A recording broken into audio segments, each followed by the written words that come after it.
Boa noite, Hare Krishna, tudo bem, pessoal? Então, mais uma semana começando, a gente voltando aí com Noite do Dharma.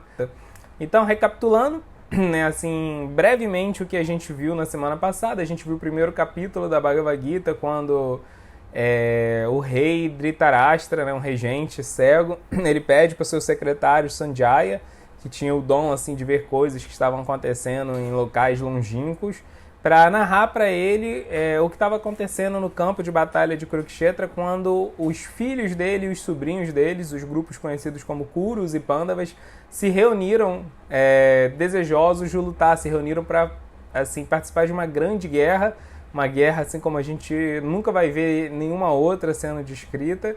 E o que acontece é que Sanjaya começa a narrar que primeiro o filho mais velho, o líder, né, do exército dos Kurus, o primogênito do rei Dhritarashtra, do Yodhana, ele leva o seu professor Dronacharya, que era um dos seus generais, e explica, mostra, né, toda a força do seu exército.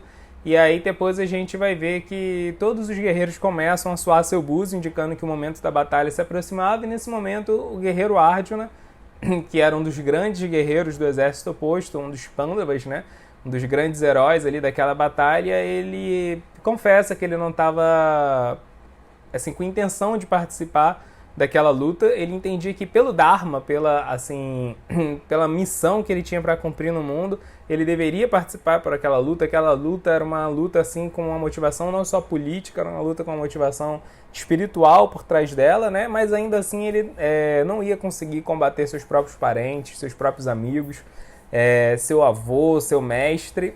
E aí ele confessa pro seu amigo e também seu quadrigário, ou seja, quem estava pilotando a sua carruagem, que era Krishna, que ele não ia participar da batalha. E nesse momento acaba o primeiro capítulo da Bhagavad Gita, que foi o que nós vimos semana passada.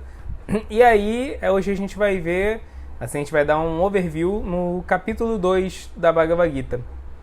Então, o que acontece, né? Capítulo 1 termina com Arjuna se lamentando profundamente sobre a situação perplexa onde ele se encontrava, uma situação assim que parecia que era realmente um mato sem cachorro, né? Não tinha uma solução adequada.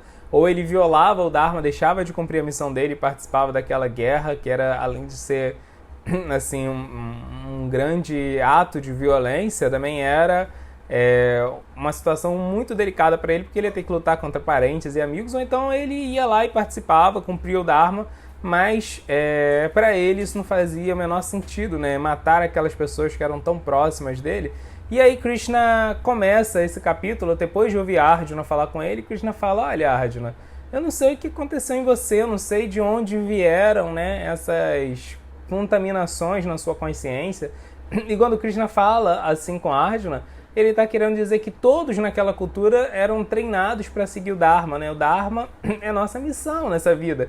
E qualquer coisa que a gente faça nesse mundo vai ter problemas, assim, né? Qualquer ação que a gente faça nesse mundo, por mais piedosa, por mais altruísta que seja, ela envolve, né, riscos, ela envolve efeitos colaterais que a gente não está calculando, né? Então não tem como a gente agir nesse mundo sem acabar fazendo algo de errado, né? Então ele fala: Arjuna, é o seu Dharma, é o seu dever, é a sua missão, né? Então com isso a gente consegue entender como era assim a vivência do Dharma naquela cultura, né? Assim, cada pessoa ela tem sua missão. Então pode ter problemas, né? Pode ter riscos, envolvimentos kármicos no cumprimento dessa missão. Tudo bem, né? Você tem que ir lá e tem que fazer o que você tem que fazer. A missão, ela é algo tão sagrado, o Dharma é algo tão sagrado, né? O dever que nós temos, ele é tão importante que tudo bem, vale a pena correr esses riscos, né? Então ele fala: eu não sei de onde saiu essas contaminações na sua mente, Arjuna, né? Essa contaminação de achar que existe algo que pode ser mais piedoso, né? Algo que pode ser mais correto do que seguir o Dharma. Se o seu Dharma é participar dessa batalha e você não quer participar, você, em última análise, está querendo dizer que você entende melhor o que é certo e o que é errado do que o próprio Deus. Porque o Dharma é uma expressão da vontade divina, né? Então, é isso que ele está querendo dizer para Arjuna. E ele começa a dar os argumentos dele, né? Ele fala: Arjuna, não faz sentido você não participar dessa batalha, porque se você não participar dessa batalha, sim, ela vai acontecer da mesma forma, né? A batalha não vai deixar de acontecer. E a gente entende que todas essas pessoas aqui, na verdade, elas sequer podem ser consideradas o corpo, elas são a alma, né? A alma é imortal. Então, assim, o que importa nelas de verdade é a alma, e a alma você não vai matar, você vai lutar só contra os corpos, né? Então, Krishna dá esse argumento e Arjuna, ele confessa, ele fala, Krishna, você está falando, você está me dando essas instruções, mas mesmo assim eu continuo perplexo, eu estou muito decidido a não lutar. Eu não vou participar dessa batalha, né? A Arjuna, mais uma vez, ele reitera que ele não participaria daquela batalha, mas que ele estava confuso. Só que depois ele pede para Krishna, ele fala, Krishna, me instrua porque agora eu estou totalmente confuso, eu não sei o que fazer, eu não sei o que não fazer, eu estou confuso quanto ao meu próprio dever. Né? Então a gente vê que essa questão do dever, aquilo que nós temos que fazer, qual é o nosso papel nesse mundo, é algo muito precioso, algo muito caro para a cultura védica, né? Nós temos uma missão, descobrir essa missão é algo extremamente importante. A Arjuna estava querendo ali descobrir essa missão. Uma hora que a gente descobre qual é a nossa missão, a gente tem que botar toda a nossa energia, concentrar, né, todos os nossos esforços para cumprir essa missão. E para Arjuna sempre esteve muito claro qual era a missão dele. A missão dele era ser um guerreiro, proteger o povo. Só que ali, agora, quando ele se depara com a realidade assim nua e crua, que ser um guerreiro muitas vezes não significava só lutar contra inimigos desconhecidos, que era o que ele tinha feito até então, mas lutar contra a própria família dele, aí ele fala, não sei já se esse é meu dever, não sei qual é o meu dharma, né? Então, Krishna, me instrui, revela para mim qual é o meu dharma, o que eu tenho que fazer. E aí, nessa hora, ele pede para Krishna agir como mestre para ele, né? Tipo assim, não seja só o meu amigo, não fale só aquilo que eu quero ouvir, né? Não me diga só coisas agradáveis, porque quando a gente está conversando com um amigo e esse amigo ele tá depressivo, ele tá para baixo, talvez a gente só concorde com ele, talvez a gente só fale aquilo que ele quer ouvir, né? Para poder tentar levantar a moral dele, tentar levantar a autoestima dele, mas Arjuna fala para Krishna que ele não queria ser consolado, ele queria que Krishna agisse agora não como um amigo, mas como mestre. Ele se põe nessa posição de discípulo. E aí Krishna começa agora a instruir ele fortemente sobre o papel do yoga. Vai falar para ele o que é yoga de verdade, o que é o dharma de verdade, porque agora Arjuna voluntariamente, né, conscientemente se dispôs a ser um discípulo. Então a questão, né, também é que um mestre espiritual ele precisa disso, né? Ele precisa que o discípulo se ponha nessa posição de querer ser instruído, né? Porque qual o valor que existe de uma instrução se ela não é pedida voluntariamente, né? Então nós temos que abraçar assim o caminho do yoga, nós temos que pedir por essas instruções tanto do mestre espiritual, tanto por parte de Krishna, tanto por parte de qualquer pessoa que possa nos instruir, mas isso tem que ser um esforço consciente, né? Tem que ser um esforço voluntário. Então agora Krishna começa a realmente dar a real mesmo em Arjuna. E aí ele começa a falar para Arjuna, né? Arjuna, assim, uma coisa que a gente tem que entender é que a alma, ela, na verdade, ela o tempo todo está mudando de corpo, né? Quando a gente é criança, a gente tem um corpo. Depois, quando a gente fica adulto, é outro corpo totalmente diferente. Mas a gente consegue perceber que é a mesma alma, né? A mesma consciência, a consciência é o sintoma da alma, a mesma consciência está presente ali. Você sente que você ainda é a mesma pessoa, né? Seus gostos podem ter mudado, sua ideologia pode ter mudado, né? Mas você sente que você é você mesmo. Você, adulto, é aquele mesmo você de quando você era criança, né? Com outra mentalidade, né? Mas ainda assim com outra maturidade, mas ainda assim a essência tá lá, você é você mesmo. E quando você se torna um idoso, você continua sendo a mesma pessoa, né? Você não deixa de ser quem você era. Então ele fala, isso tudo são transformações do corpo. O corpo vai mudando, mas o nosso eu tá lá. E a gente entende que o corpo mudou ao longo da vida, mas a consciência não mudou, a alma não mudou. E ele fala da mesma forma, na hora da morte, isso é só mais uma troca de corpo. Então você vai lutar e você tá assim usando como justificativa para não lutar o fato de que você vai estar cometendo uma violência, acabando com a vida deles, mas o corpo ele não tem vida, o corpo ele nunca é vivo, né? Quem é vivo é a alma. E a alma, ela vai continuar viva. Aí Krishna fala para Arjuna que, assim, aquilo que existe, né, sempre vai existir. Aquilo que existe tem existência eterna. Então a alma, ela não foi criada em um determinado momento. A alma, ela sempre existiu. A alma, ela é eterna. Às vezes a gente tem essa concepção de que Deus, ele é eterno. E aí Deus cria a alma, e a alma, ela só é eterna dali para frente. né? A alma, ela surge em um determinado momento e a partir dali ela não vai deixar de existir. Mas não é assim que funciona, né? O que funciona, o que é explicado nos Vedas, na verdade, é que a alma, ela sempre existiu, né? Assim, a eternidade da alma é igual à eternidade de Deus. Não tem um começo para ela. E por causa disso ela nunca vai deixar de existir. Já o corpo ele passa a existir em um determinado momento. E já que ele passa a existir, ele vai morrer também, né? Então ele vira e fala para Arjuna que a morte, ela é inevitável. E já que a morte é inevitável, todas aquelas pessoas iam morrer algum dia, melhor que elas morressem ali lutando pelo Dharma. Então ele fala, participa dessa batalha pelo Dharma. Se as pessoas elas vão morrer de qualquer jeito, melhor morrer por uma causa nobre, né? Então assim, Krishna vai dando argumentos, todos eles muito fortes, né? Não dá para negar assim, a robustez filosófica dos argumentos de Krishna, mas são todos eles muito fortes, né? Você imagina chegar e falar isso para uma pessoa, não, luta lá com seus parentes que eles vão morrer de qualquer forma, né? Mas isso é um caso, assim, extremamente hiperbólico, né? Às vezes a gente vê, assim, um caso exagerado, né?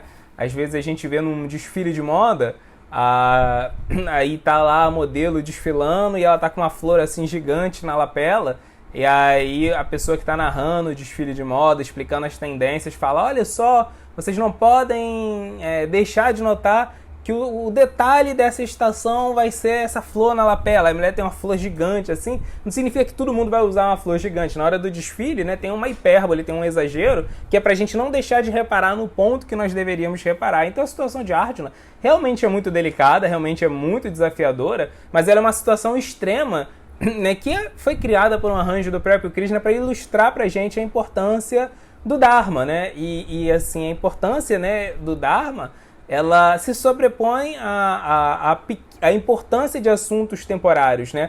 O nosso dever eterno, ele é tão importante que às vezes a gente vai ter que escolher entre, assim, satisfazer uma determinada questão, um determinado dever, uma preocupação material nossa temporária, ou lutar pelo nosso Dharma. E aí, nesse momento, esse tipo de escolha todo mundo vai ter, não num cenário tão dramático quanto Arjuna, mas esse momento todo mundo vai ter. E alguma coisa você vai ter que negligenciar, uma pequena questão material ou seu dever eterno, né? Então, tanto quanto a gente possa conciliar todas as questões materiais com o nosso dever eterno, a gente faz isso, né? O dever que a gente tem para cumprir, a gente vai fazer isso. Agora, quando existe uma situação entre você escolher entre o Dharma e qualquer outra coisa, o que Krishna está mostrando ali é que o Dharma, ele prevalece, né? E aí Krishna vai começando a tratar esse ponto justamente a partir dessa elaboração da distinção entre a alma e a matéria. Esse é o tópico principal desse capítulo, isso é chamado Sankhya Yoga. A palavra Sankhya significa agrupar, enumerar. Então, a ideia é que Krishna está agrupando tudo aquilo que existe nessa nossa realidade em dois grupos, né? A matéria e o espírito. E os Vedas vão explicar que a energia espiritual ela tem essas características, que ela é eterna, que ela é plena de conhecimento, existe plenitude de conhecimento na energia espiritual, e existe plenitude de felicidade. Já a energia material ela é uma energia temporária, ela tem as características totalmente opostas, né? Ela é temporária, nela assim, existe escassez de conhecimento, sempre existe a sombra da ignorância e sempre existe alguma parcela de frustração. Então ele vai mostrar que existem essas duas energias e elas são muito distintas, a energia espiritual e a energia material. E a alma ela fica no meio de ambas, né? A alma ela é considerada uma energia material, uma energia intermediária. Intermediária porque ela pode se associar tanto com a energia espiritual e aí experimentar as características espirituais, ela vai experimentar a eternidade, experimentar conhecimento, experimentar a felicidade, ou ela pode optar em se associar com a energia material. E aí ela vai, apesar dela ser eterna, né, apesar da alma ser eterna, ela vai experimentar a temporariedade. Apesar da alma ser plena de conhecimento, ela não vai conseguir experimentar esse conhecimento, ela vai experimentar a ignorância. E a alma, apesar de ser totalmente bem-aventurada, vai experimentar frustração, tristeza, né? Então, Krishna vai falar que o que importa é essa alma e não o corpo, né? Krishna ele dá uma explicação assim muito drástica, depois Krishna vai conciliar isso e falar sobre a importância da gente cuidar do corpo, mas aí Krishna estava começando os argumentos dele de uma forma muito forte, né?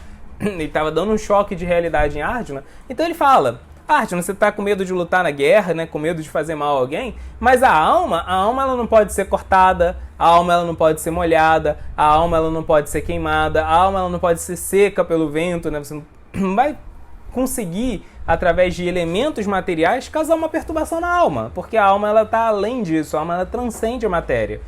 Então você está preocupado com o bem-estar dessas pessoas que lhes são queridas, mas na verdade quem é querido para você é a alma, é aquela centelha de vida que habita naquele corpo, né? E eles vão passar bem, né? Vão morrer na batalha, mas vão passar bem. A alma ela vai transcender a morte, ela vai continuar existindo depois da morte.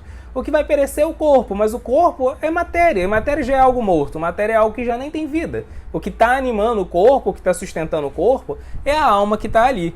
Né? Então, Krishna dá todos esses argumentos e ele fala para Arjuna, mesmo que você acredite, né, que assim não existe diferença entre a alma e o corpo, tudo bem, porque se não existe diferença, né, na verdade, entre a alma e o corpo, o que o corpo é? O corpo é só matéria, né? E a matéria ela também vai continuar existindo, né?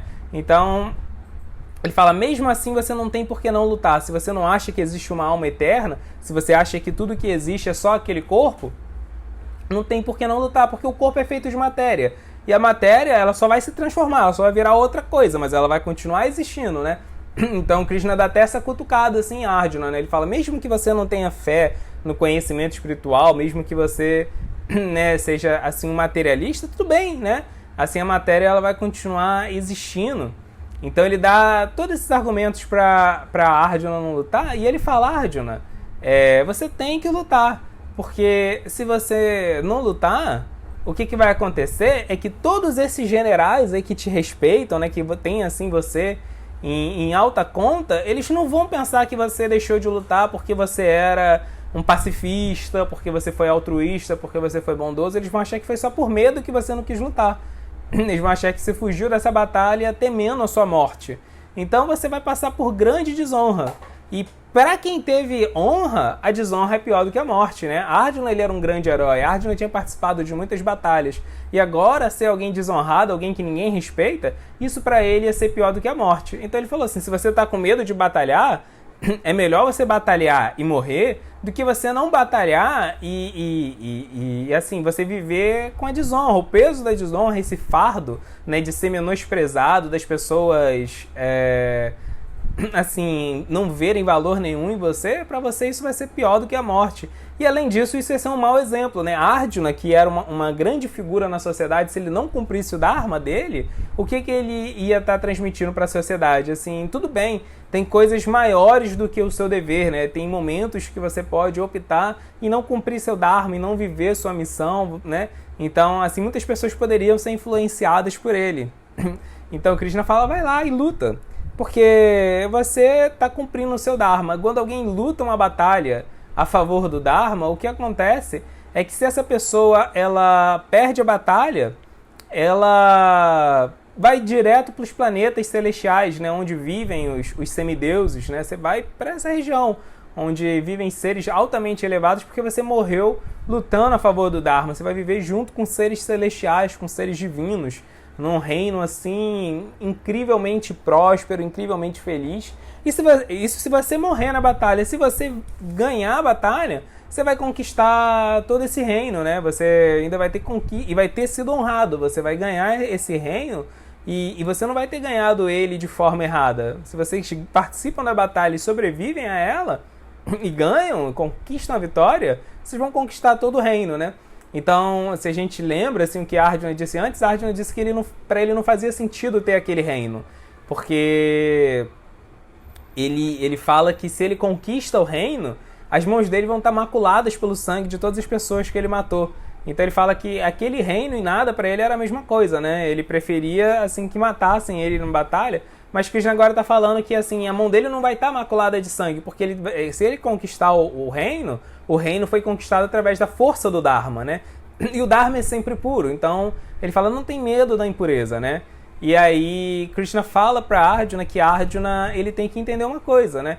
Que ele tem que transcender o conhecimento dos Vedas, ele tem que transcender a linguagem florida dos Vedas, porque os Vedas eles falam muito sobre diversos temas relacionados ao karma, né? Relacionados aos modos da natureza. Então Krishna fala, esquece esse papo dos Vedas e se concentra na meta da vida, se concentra no eu. Por isso que Krishna explicou Sankhya Yoga, a yoga de discernir a matéria do espírito. Então ele fala, os Vedas, o conhecimento védico, né, que ele está falando aí, é porque os textos védicos originais, eles falavam muito sobre karma kanda, ou seja, como a gente pode evitar o karma negativo e como a gente pode aumentar o nosso karma positivo, como a gente pode viver nesse mundo seguindo uma ética, seguindo um sistema moral tão puro que o nosso karma positivo vai só aumentando, e como a gente pode ter muito sucesso a partir disso, né? Muito sucesso material. Então as escrituras originais dos Vedas falavam muito sobre isso.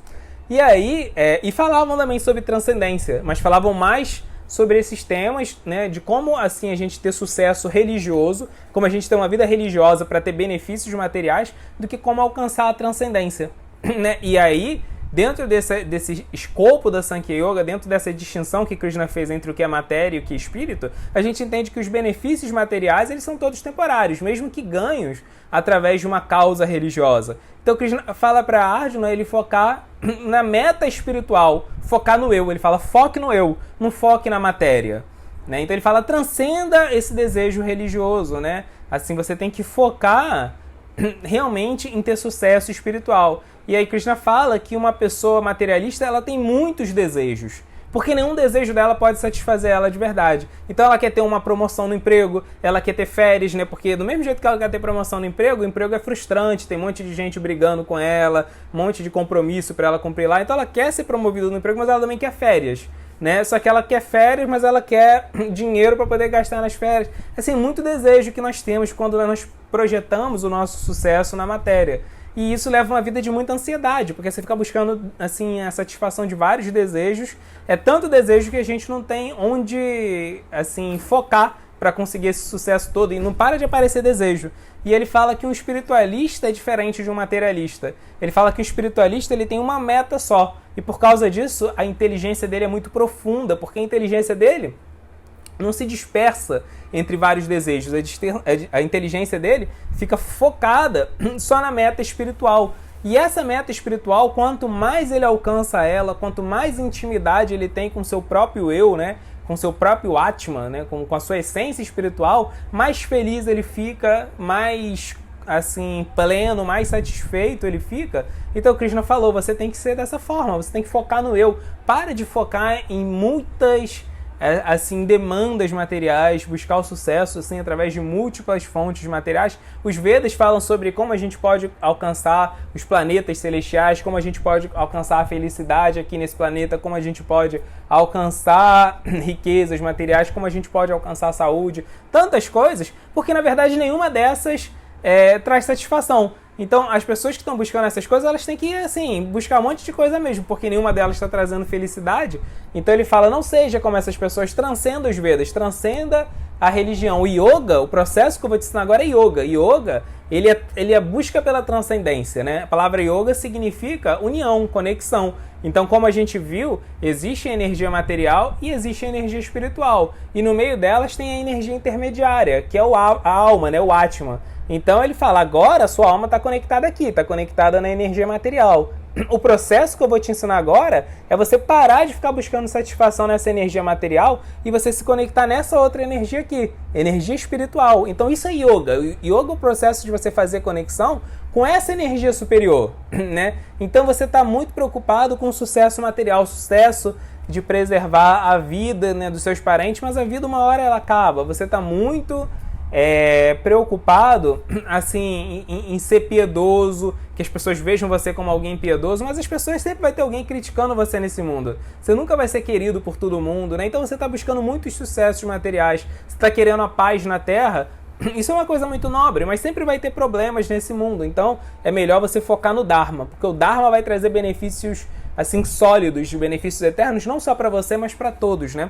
E ele fala, esquece desejos materiais. Quando Krishna fala isso, isso é um ponto muito importante nesse capítulo, porque a gente pode achar que Krishna está falando para Arjuna ir para a guerra e que isso é similar a assim, uma declaração de guerra santa, de guerra religiosa, né? Assim, em nome do Dharma, você vai participar de uma guerra, de violência, mas ele fala, esquece, você não está fazendo isso por buscar nenhum benefício para você, você está fazendo isso só porque é a coisa certa, né? É só em nome do Dharma. Então, assim, a ideia de que ele ia fazer isso para poder ir para um paraíso celeste, para poder ter algum benefício, para poder ficar com o reino para ele. Não, essa hora, todas essas propostas elas vão ralo abaixo. O Krishna fala, não é por nada disso. É por uma causa totalmente espiritual, mesmo porque essas bobagens materiais elas não vão trazer felicidade para você. Mesmo aquele reino celeste que Krishna falou um pouco antes, agora Krishna fala que isso não está com nada, né? Isso também é temporário. Tudo nesse mundo é temporário. Então ele fala, foca na essência, foca na vida espiritual. E ele fala, sem nenhuma mexinhez, né? sem nenhuma contaminação no seu coração, você vai lá e cumpre seu Dharma. Lute por lutar, sem considerar sucesso, sem considerar fracasso, né? Então ele fala, lute por lutar. Lute por lutar significa que viva o seu Dharma. Cumpra a sua missão, independente se você vai ser bem sucedido, se você não vai ser bem sucedido, né? Então ele está falando, não luta aí para matar seus inimigos, não luta para conquistar o trono, luta só porque é o seu dever lutar por aquilo que é correto. E lutar por aquilo que era correto era combater Duryodhana naquele momento, que como a gente viu na semana passada, Duryodhana ele estava, na verdade, ferindo o Dharma. E ferindo o Dharma ele botava o mundo todo em perigo, né? Ele estava dando, assim, um péssimo exemplo para a sociedade, ele estava criando uma condição onde muitas impurezas iam se desenvolver na sociedade pelo Dharma estar sendo ferido de forma impune, né?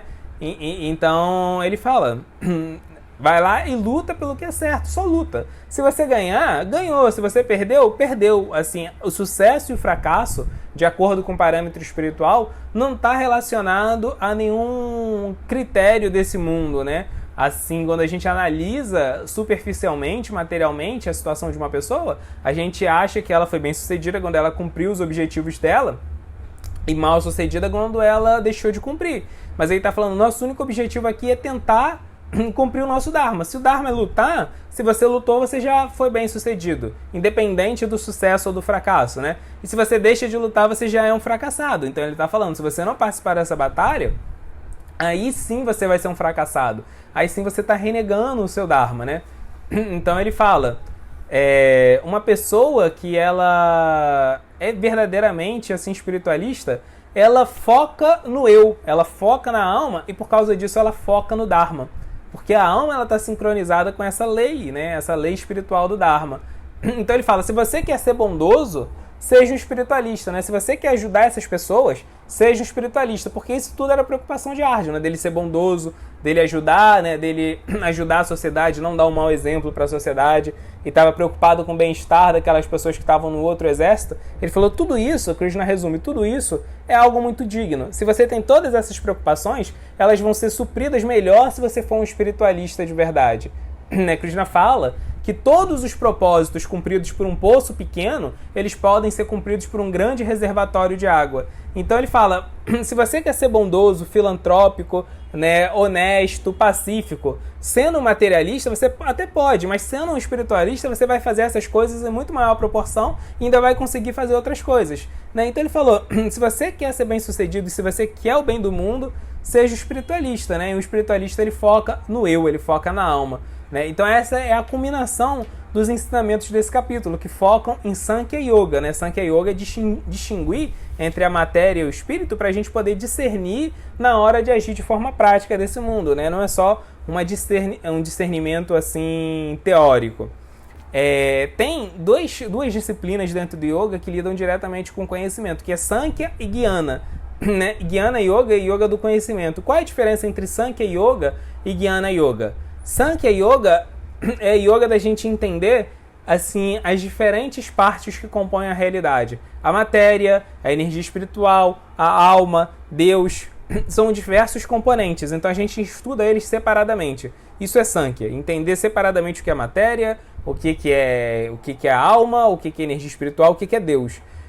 Jnana significa entender a relação entre elas. Como que a alma se relaciona com a matéria, como a alma se relaciona com a energia espiritual, como a alma se relaciona com Deus, como a matéria se relaciona com Deus. Então isso é Jnana. Jnana vai olhar para o quadro todo e Sankhya vai olhar para as partes. Né? Por isso as duas são interdependentes. Se a gente só olha para as partes, isso assim não é tão útil. Né? E se a gente olha para o todo sem entender as partes, isso também não é tão útil. Então para isso tudo virar assim, algo prático, a gente precisa ter esse conhecimento completo.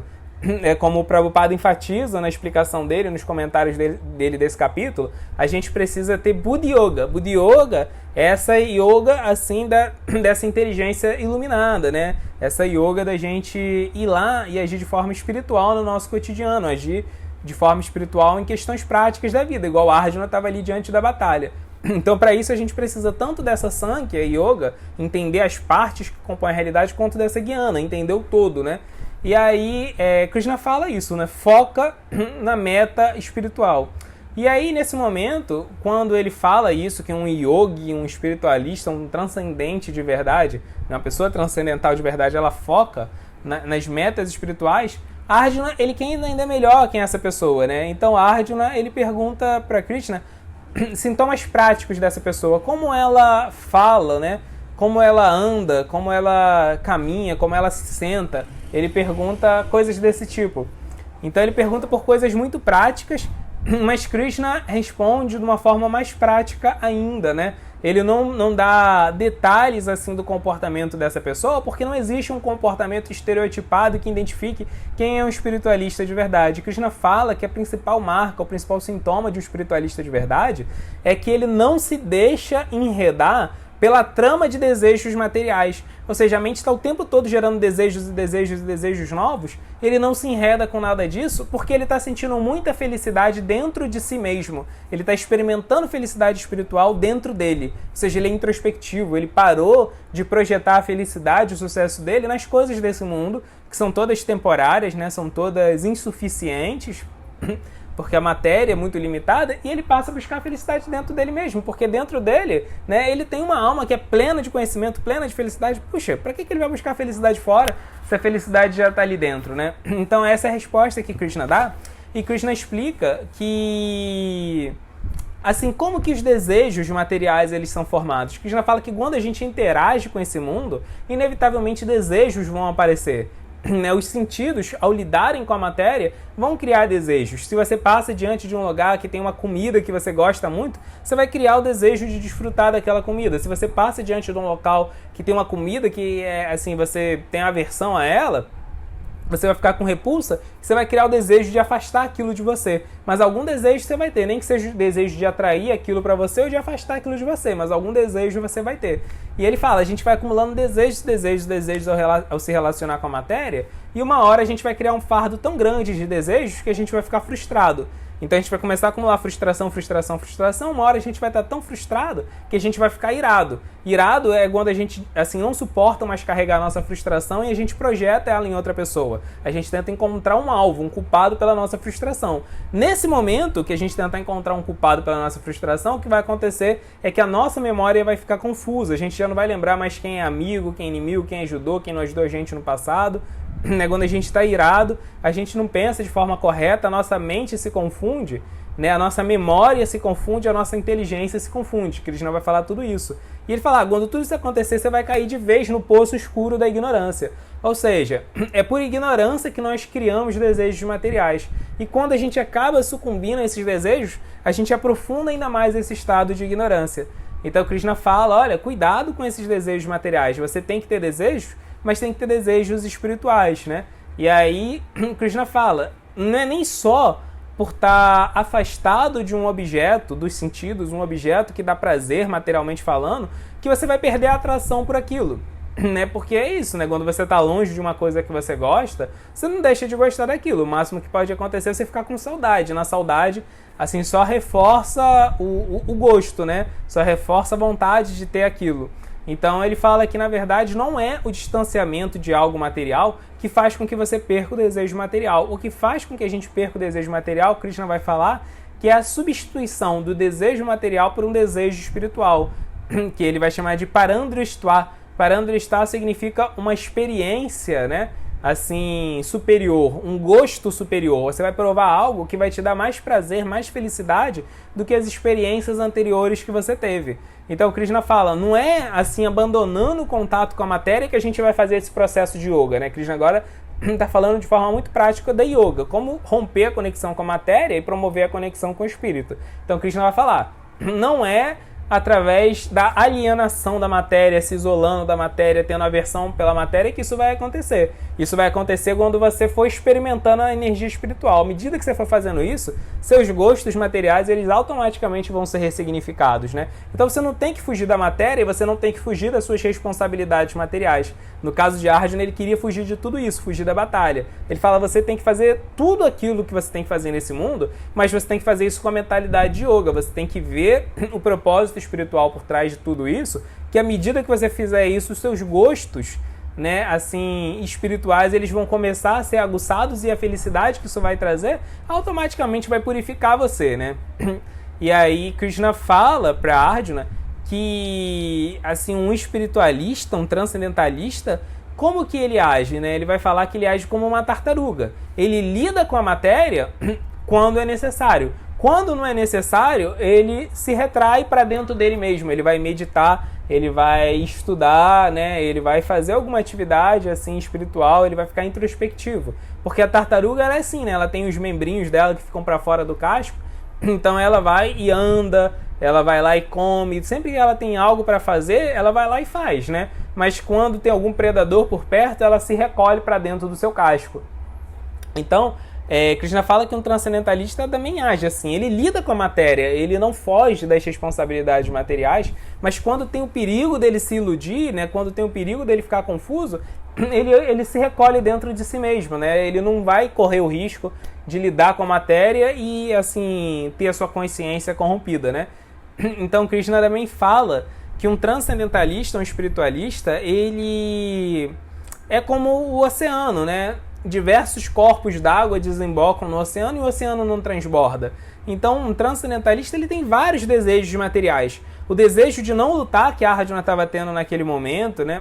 Assim, era um desejo natural. O tempo todo nós vamos ter muitos desejos materiais, mas Krishna fala que nós não podemos transbordar, nós não podemos sucumbir diante desses desejos que levem a um abandono do nosso Dharma, um abandono da nossa meta, né? A gente não pode quebrar um dos pilares do Dharma, os pilares éticos, só porque a gente tem desejos, né? Então ele fala, tudo bem você ter desejos que são, assim, problemáticos, desejos que são mundanos, desejos materialistas, só não sucumba diante deles, né? E por que o oceano, ele não transborda, mesmo estando recebendo, assim, incessantemente, né, assim, vários corpos d'água fluindo para dentro dele? É porque o oceano ele evapora, né? Tem água evaporando, o excesso de água vai evaporando. Então a gente também pode, assim, ter muitos desejos materiais, mas assim, o contato com o conhecimento espiritual, que é como o sol, vai permitir que esses desejos eles evaporem, né? Então a gente tem que purificar, assim, a nossa consciência com o sol desse conhecimento espiritual. E Krishna começa a explicar a essência do conhecimento espiritual nesse capítulo, e ela começa por Sankhya Yoga, essa distinção muito clara, muito assertiva, muito firme entre o que é matéria, o que é espírito, entender qual é a nossa relação com tudo isso, entender qual é a nossa relação com Deus, e a partir disso começar a promover esse processo de yoga, de conexão com a energia espiritual. Agora, como fazer essa yoga de forma prática é o que Krishna vai começar a falar no próximo capítulo, onde ele vai falar sobre Karma Yoga, né? Agora que a gente está cercado pela matéria, como que a gente vai usar o nosso enredamento com a matéria, o nosso histórico, o nosso passado com a matéria, que é registrado através do karma, que já está influenciando na gente, para promover o processo de yoga, né? Então, isso aí já é o tema da semana que vem. Então, vamos ver agora se temos comentários e perguntas.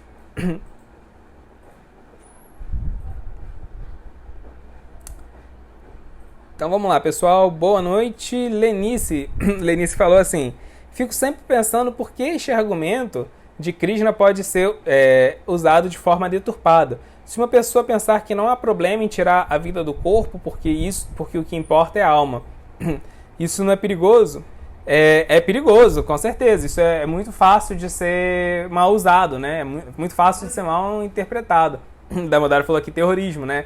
Exatamente, tem atentados terroristas, guerras em nome de religião, então é muito fácil a gente ver assim, a possibilidade disso ser deturpado.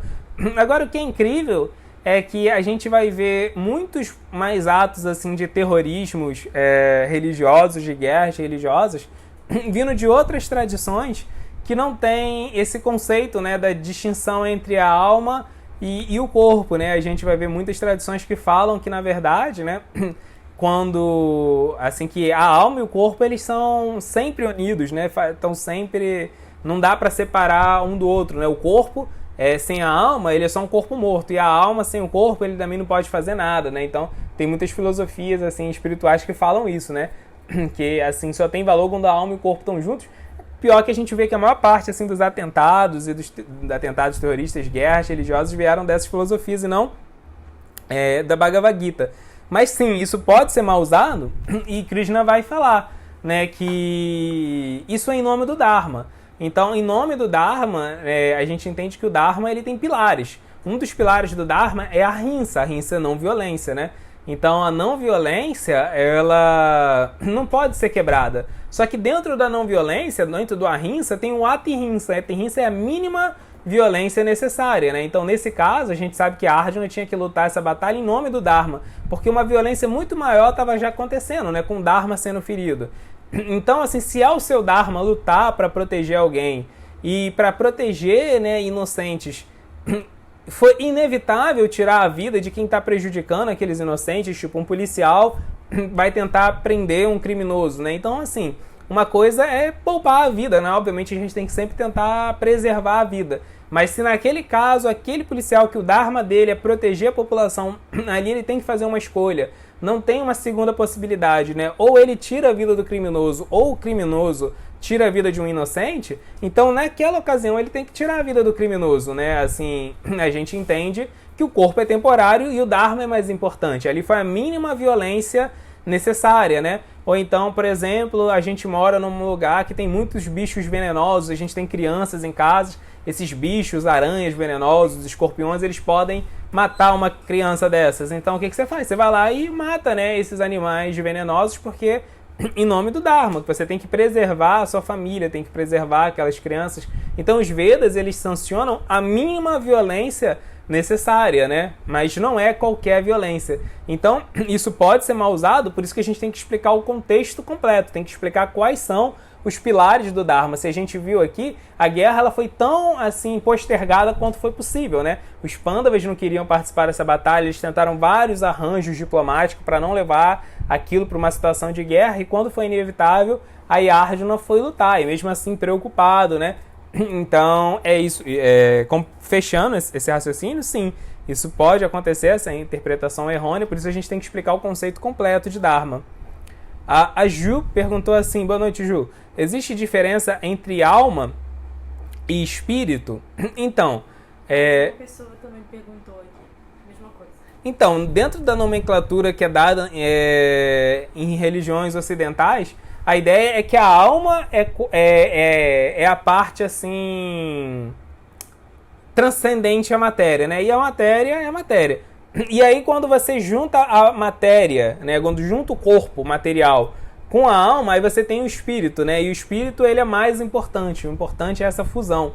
Mas os Vedas falam que não, né? Que a alma, na verdade, ela tem, assim, seu próprio corpo espiritual. Porque o que se alega é que a alma sem o corpo, ela não pode fazer nada. Ela precisa do corpo para fazer algo, né? Então, o que é importante é o espírito, que é essa união entre alma e corpo.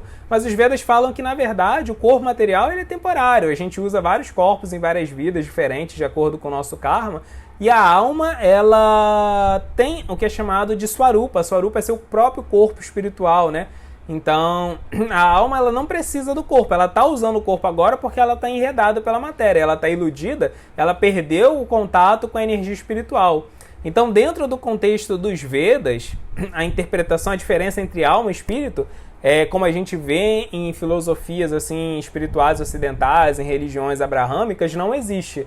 Né? Agora, uma coisa que a gente às vezes costuma falar é a alma se referindo, né, a essa energia intermediária que é que nós somos, e energia espiritual, né, como sendo o mundo espiritual, o mundo que transcende a matéria. Então, assim, uma nomenclatura que a gente usa no Ocidente, não está nos Vedas, né? Nos Vedas se fala em Shakti, né? Shakti são as energias de Deus.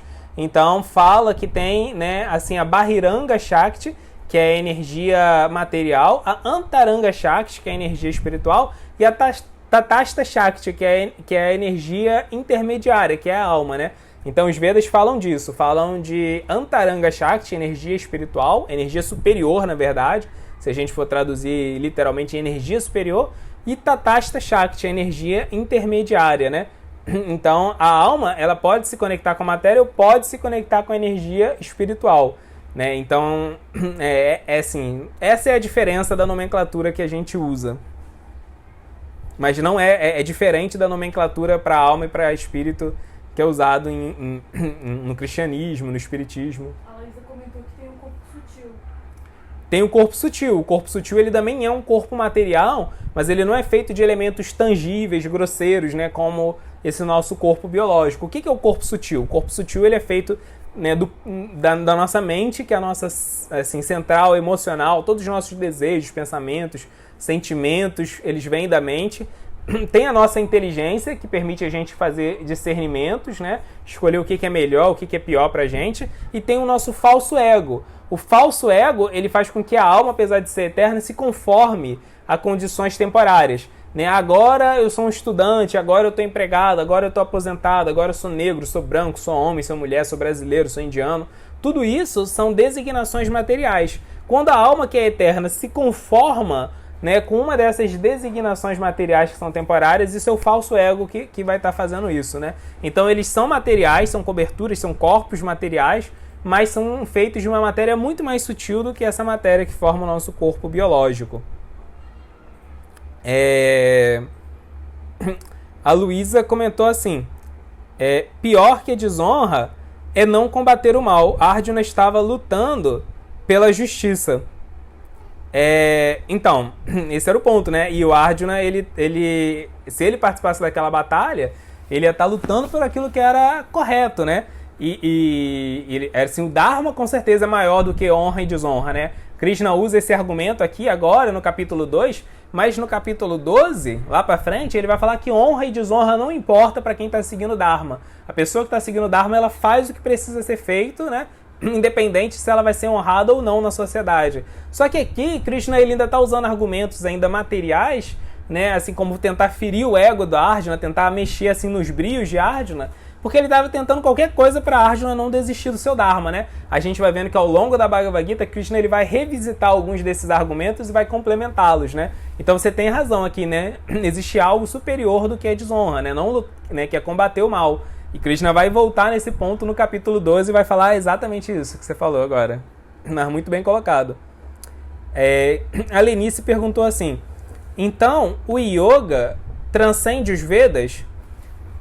Sim, porque os Vedas vão falar de dois assuntos, né? De três assuntos, na verdade. Os Vedas vão falar sobre como ter sucesso no mundo material sem executar atividades negativas, atividades impiedosas. Se você quer sucesso material, os Vedas vão falar aqui, faz essas atividades religiosas que elas vão te dar sucesso material. Melhor você ser bem sucedido nesse mundo, mesmo assim sendo egoísta, mesmo, né, assim, se prendendo na matéria, do que você ficar buscando sucesso nesse mundo, metendo assim os pés pelas mãos, fazendo um monte de bobagem. Então, pelo menos se você quer o sucesso material, faça isso de forma religiosa, né? Então é isso, os Vedas primeiro falam sobre isso. Aí depois os Vedas vão falar, não, mas melhor do que isso é você buscar a transcendência para você não sofrer mais.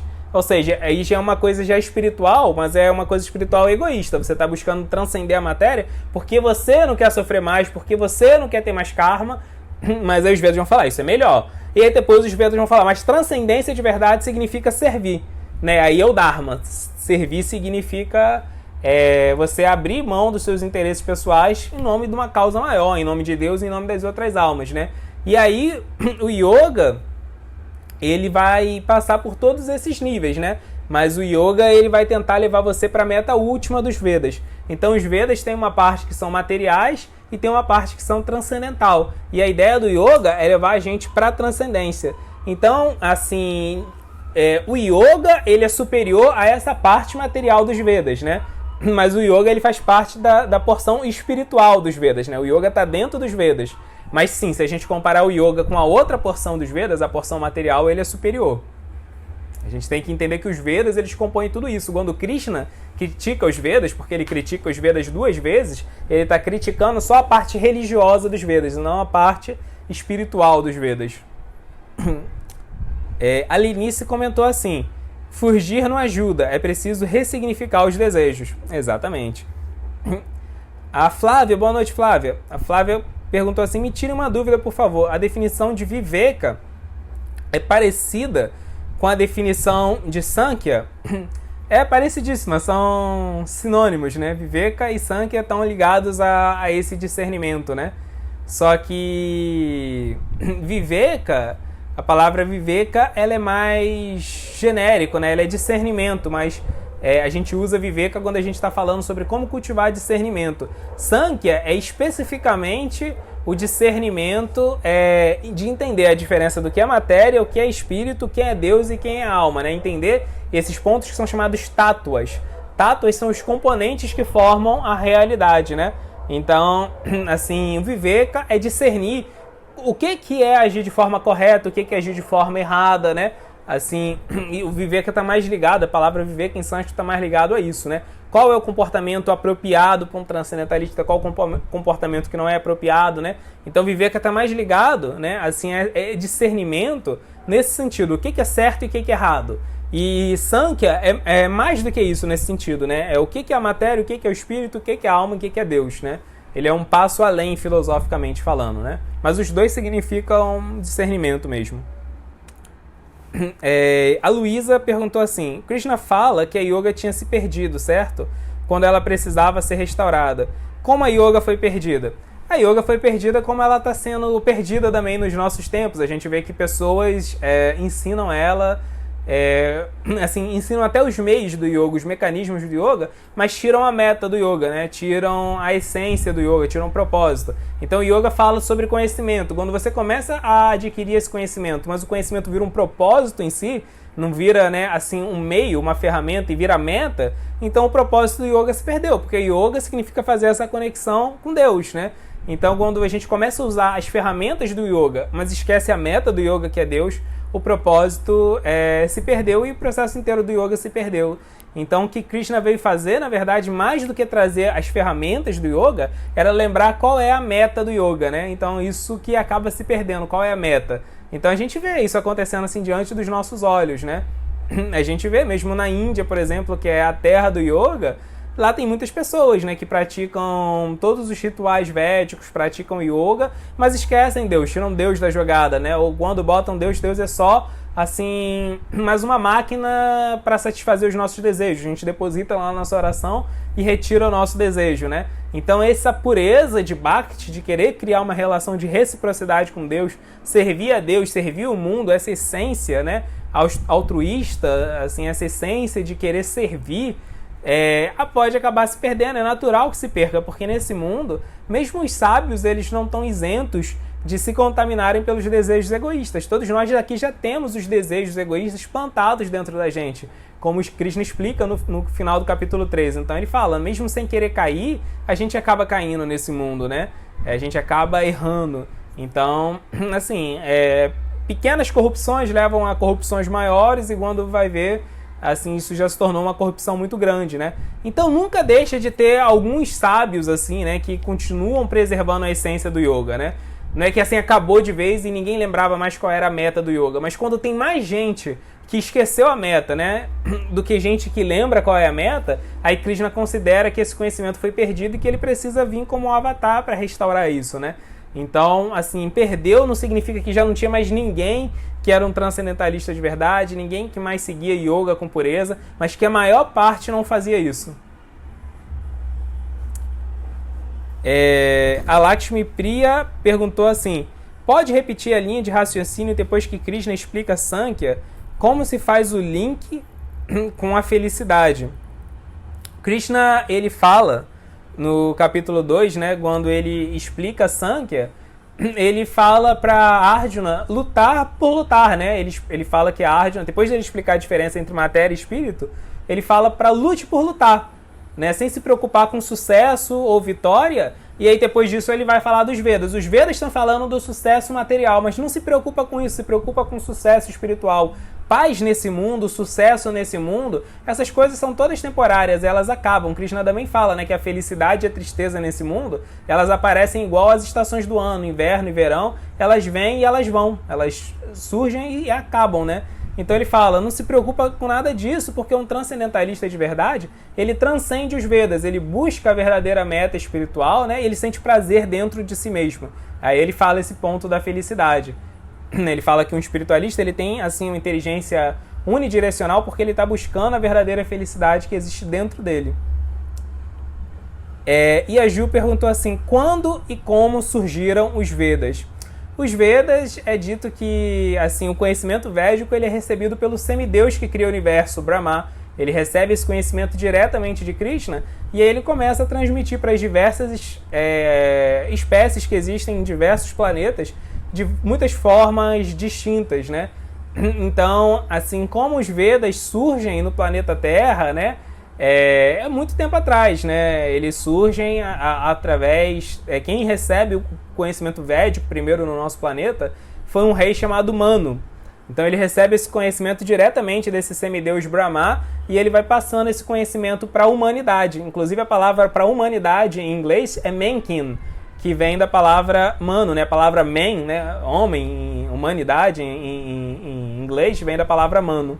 Então é ele que foi o primeiro professor dos Vedas no nosso planeta Terra, né? Mas os Vedas, como nós conhecemos, foi compilado por um sábio chamado Vyasadeva, que foi quem também escreveu a Bhagavad Gita, mas isso aí foi bem depois já. Acho que a gente já falou, teve uma live sobre isso, né? Teve uma live que a gente explorou um pouco assim sobre... Foi quando a gente falou sobre os Mahājanas. Tem duas lives, na verdade, né? Quem foram os Mahājanas, parte 1 e parte 2. Nessas duas lives a gente fala sobre o começo do conhecimento védico aqui no planeta Terra. Vale dar uma conferida lá, quem quiser se aprofundar mais.